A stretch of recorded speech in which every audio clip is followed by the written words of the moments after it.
العام ديالو السي عبد الاله بن كيران قال جمله اخرى، قال لك ايران مهما كانت الاخطاء ديالها فهي التي تدافع عن فلسطين. انا غنرجع لها في الاخير. دابا غير واحد السؤال، هذا الموضوع حنا بالنسبه لنا ايران شكون؟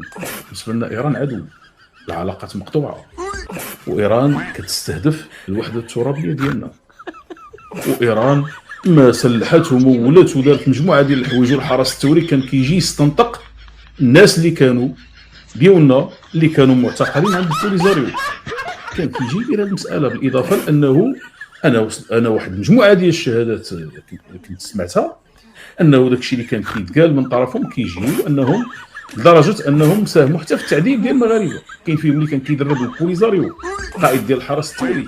كيفاش غتجي اليوم وتقول لنا ايران نبداو ندافعوا حنا على ايران؟ راه خصنا جواب. واش هاد ايران دوله عدو المغرب ولا لا؟ هذا ولا سؤال اخر، شكون هي الدوله الان اللي هي عدوه ديال المغرب؟ واش ايران ولا اسرائيل؟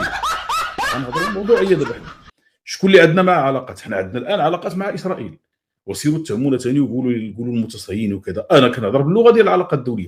الدوله اللي عندنا معاها علاقات هي اسرائيل.